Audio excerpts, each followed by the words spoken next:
Well, have you heard of the series, The Tinder Swindler?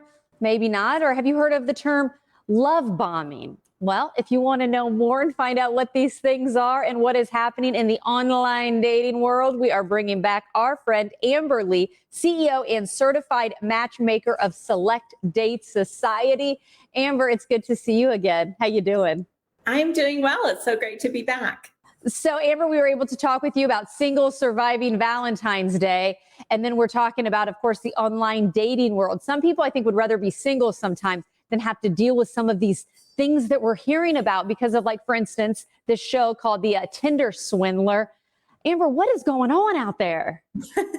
Yeah, when you're dating online, you definitely have to be careful. There are a lot of red flags that singles need to look for, and you don't want to approach dating with a total attitude of skepticism. So I always tell my clients, like, trust but verify, right? So it's good to go into it trusting and open, but you also need to verify what somebody's telling you. Well, let's talk about the red flags. I'm happily married, but I will tell you, like, during dating, you always hear that phrase, watch for the red flags. I just want to give you an example, though. This Tinder swindler took hundreds of thousands of dollars from women that he met online. So before people start finding themselves in a situation that drastic, what are some of these red flags that we need to watch out for, away from, like, the personality traits of somebody, but the flags when it comes to online dating? Yeah, so one of the simplest things is just look at their photos. You want to make sure that the photos look recent, that they look real, like a real person, and that there's more than one photo, right? You want to make sure that you can see this person in different situations to verify that they're real, that they're not a fake person on there catfishing you. Another thing to really, really watch out for, which you mentioned in the intro, is love bombing. That's a huge red flag. And then I would say the third biggest thing is just make it make sense. So in the case of the Tinder swindler, here he had met women, and a few weeks later, he's a supposed billionaire and asking them for money. Well, that doesn't make sense. If somebody is really the king of diamonds or the prince of diamonds and has access to all this money, even if his account gets frozen, he'll have relationships, with friends and family and business associates that he could go to if things got tough for him, right? So it just shouldn't make sense to you that he'd be asking somebody you just met 3 weeks ago for large amounts of money. So just make it make sense and trust your gut. Which, by the way, he's still saying that he's innocent on all of this. I saw an interview with him. Hey, Professor, what is love bombing, though? I know that's a term I used, and then you brought it up. I don't even know really what it is.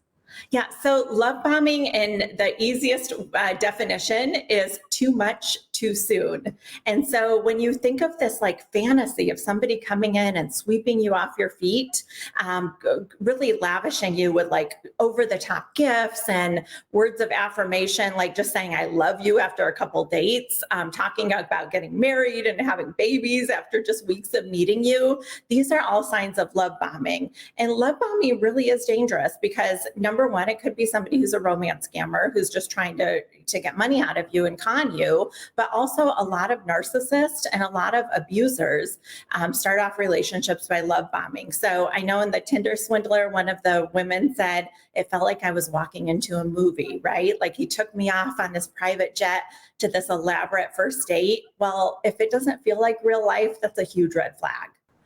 And just kind of in general, though, if it's too good to be true, it probably is. I mean, I think we've all found ourselves in situations, whether we're talking about dating or other aspects of our life. As a matchmaker, is that still kind of like a rule you tell people? If it seems too good to be true, it probably is. Absolutely. Real relationships all have issues. Even if somebody is perfect for you, you're going to have to work through some little bumps in the road along the way. So if something feels too good to be true, you're absolutely right. It probably is. Amber, anything else you want to leave our viewers with today? Again, like I've mentioned, we were able to visit you, for singles on Valentine's Day and now talk about this online dating. Anything you want to leave with our viewers to kind of give them hope, if you will, if they are single out there and ready to meet somebody special? Yeah, I would say put yourself out there. Don't be afraid of love, even though we hear these horror stories online. You have to remember there are still good people out there.